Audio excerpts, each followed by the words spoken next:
rookie Minitwins will join the main Minitwin class, and again, their performance comes on leaps and bounds. This is something I was talking to Matt Weatherall about yesterday, and he was saying how when he first went into the Minitwin class, because he was quite recently a rookie, he was genuinely surprised how quickly he learned a few more skills, and obviously Matt's a very good rider. Absolutely. And, well, we do have the green flag at the back there, and the race is underway for the Formula 400s, and it's going to be the number 110 of Mark Hay from the middle of that front row. He would take the whole shot ahead of the 115, I believe that was, on the Honda VFR. That's 115 of Jake Donkersley as they go around copies for the first time of 6 then, but that's the running order for the 400s is coming to your side. We are going to get the rookie Minitwins underway in just a second's time there. So green flag at the back then. It's going to be all eyes once again to the lights, and away we go.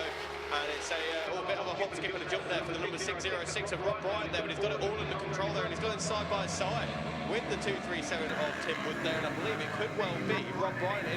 It's the 606 machine of Rob Bryant, the man from Seaford, who will take the race lead as they go in towards Coppice and Charlie's and into your side there. But what's happening in the 400s there, Keith? I can't see much at the moment, mate. He's still making the way around Chris Kill. I think it was Mark Hay who led the way. He certainly made a better start than he managed to show his performance getting to the presentation last night, where he failed miserably to sharp until right at the end.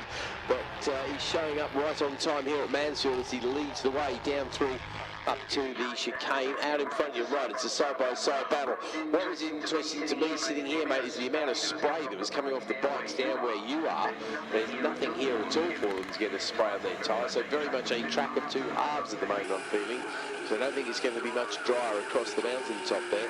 As down the hill, I'm not familiar with the car. That is Andy Friend's bike. That's Rob Bryant in second place. I think it might be Tim Wood in third, if I remember the blue bike correctly. Not quite sure who that was leading. Who seemed to make the start to you, mate? Well, it was Rob Bryant who led me here. I was trying to see if we can catch him up here. Good roll down, Hopkins out in front of number 177. Let's take a look then as they go into the bottom of the mountain. You're absolutely right there. It is, in fact, it could be number 941 who's leading the way there. Who was a bit of a quantity for ourselves there. Liam Wood, the man from Cheltenham, on that 941 bike ahead of Rob Bryant and Tim Wood. That's your top three as they go in towards Hall Bends as the 400s come streaming across the line then. And it's Haig, Sims, Rapper, Bay. Jake Donkersley drops 4 positions from pole. He's in 5th place there. First in class, however, ahead of Kerry, Manson-Shove, Leighton, Watson, Watt, Musa, Lee. Looks like Simon Harvey and Angela Craig didn't make it out for this one. We've got yellow flags on the way in towards Hall Bends there. So double wave yellows on the way in towards Hall Bends.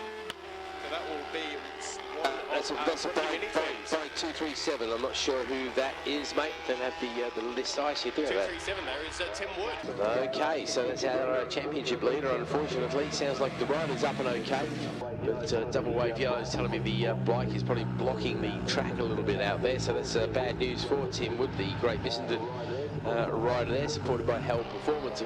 So he's disappeared stage left at the moment, so hopefully they'll have that quickly cleared up, and it sounds like there's something else happening. Yeah, so I'm looking around the circuit there. So we've still got the yellow flag being waved there. We've got yellow flags at the bottom of the mountain and on the top of the mountain there as well. I think I can see just through the gaps here that the arm over to the 400s coming back towards me now in the bottom of the mountain here.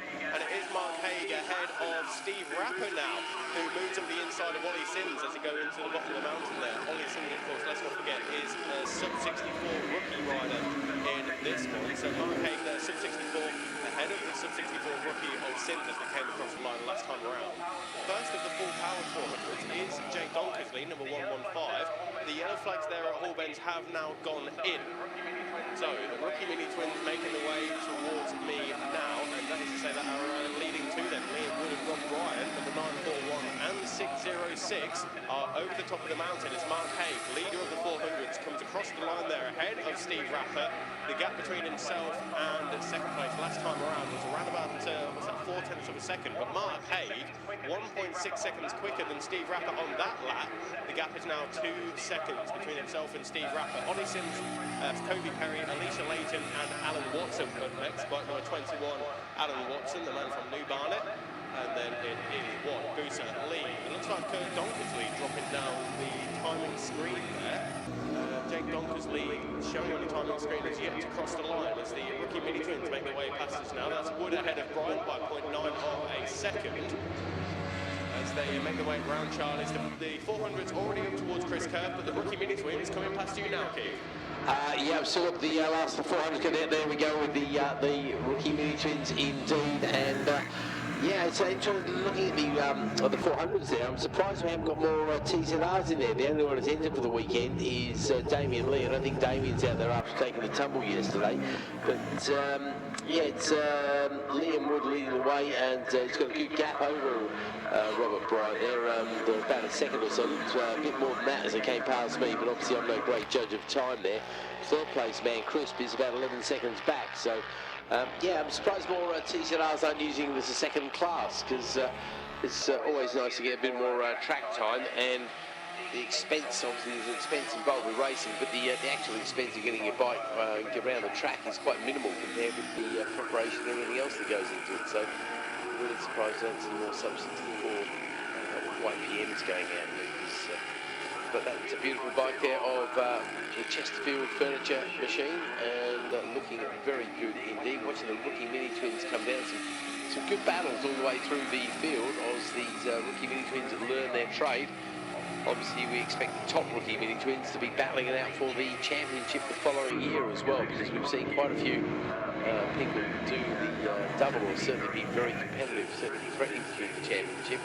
I think Matt Weatherall's possibly the last one to do the rookie Minitwin 1 year and the main Minitwin the next year, wasn't it, Bradley? Yeah, that's right. Yeah, I think it was at 2020 and 2021, I think it was, that Matt Weatherall went rookie Minitwin champion and then MRO Minitwin champion. But you're right, he's the last one to do it back to back in the rookie and the main championship. We've seen Mason Williams be very competitive. I don't think Mason won the championship. We seem to remember some very cheap T-shirts going out the back of the garages, but he was certainly champion 1 year, runner-up the following year. So yeah, we're expecting big things from the rookie Minitwin champions. There's no pressure there at all, is there?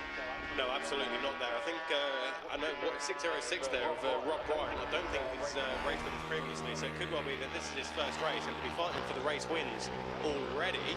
And their lap times are pretty decent as well, especially taking into consideration the weather conditions here. So these guys, where are they? 1 minute 52s, 151.4 for Bryant is his personal best lap, but they're making their way around the gooseneck now, down towards Mansfield. Sorry, mate, you were saying Rob Bryant's doing a good job. He does a great job. He passed about 4 bikes into Mansfield there. I know they're back markers, but wow, it definitely had to reach down and find a pair there, because he was offline, so he was on the wet bits, and he absolutely punched his way. There's a big long gaggle of bikes there. I think they're all playing follow the leader, really. Quite a high-speed game of follow the leader, but nobody seems to be making any sort of moves on anybody. And then along comes that battle in the Minitwins, and all of a sudden livens things right up. They'll be at the top of the mountain there, so you can see if there's any great changes there. But obviously Bryant's bike does stick out like the proverbial K9 appendages, and that was a very spectacular move down there. Well, from what I can see when they went in towards Hall Bend, it was Rob Bryant who managed to put a bike between himself and the number 941 of Liam Wood, but Liam Wood has managed to get past one of those 1, 2, 3, 4, 5, 6 riders now, as Alan Watson and the number 69 machine go side by side. That's Kobe Perry, the man from Maryport there. So Alan Watson and Kobe Perry side by side as they come across the line. And that, of course, is a battle for first in the full-powered 400s there.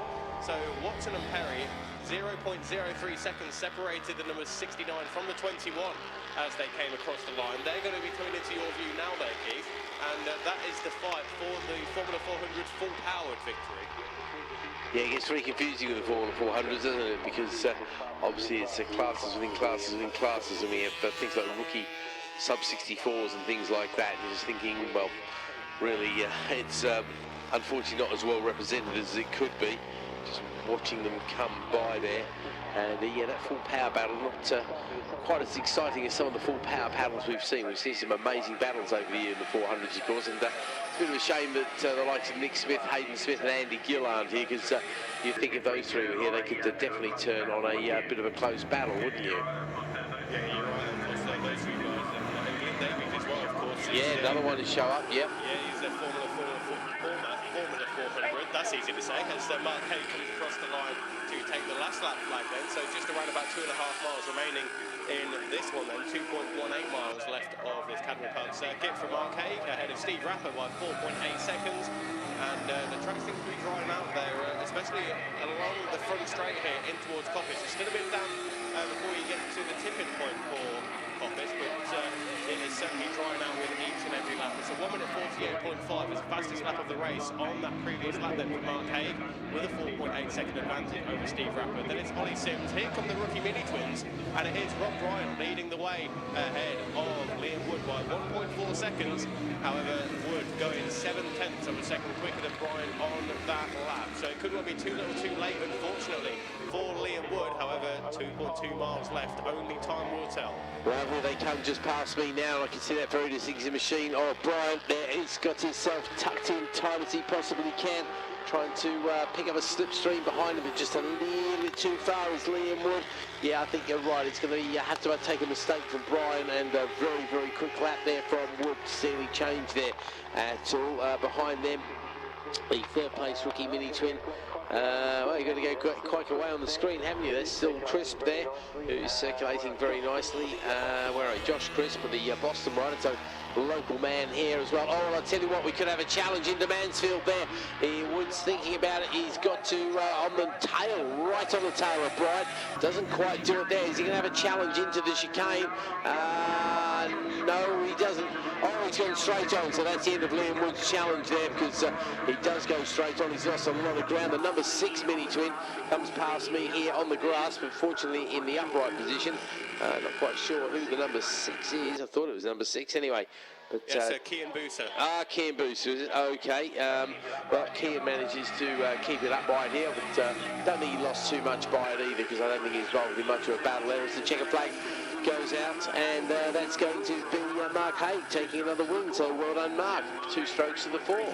Yeah, Mark Haig 3.3 seconds ahead of Steve Rapper at the end of that one. Then it's Ollie Sims, third place overall, first place in class for Ollie Sims. Here come the rookie Minitwins, and it is going to be Rob Bryant, as you said, number 606 ahead of the 941 of Liam Wood. And it was the fastest lap of the race on that final lap there, funnily enough, for Liam Wood, of course. So cutting the chicane probably assisted him there. But Magnus Manson-Chubb then across the line, second in class and 6th place overall ahead of Watson, who takes victory in the full-powered Formula 400s ahead of Kobe Perry, and Cade Watt third in class ahead of Freddie Bay.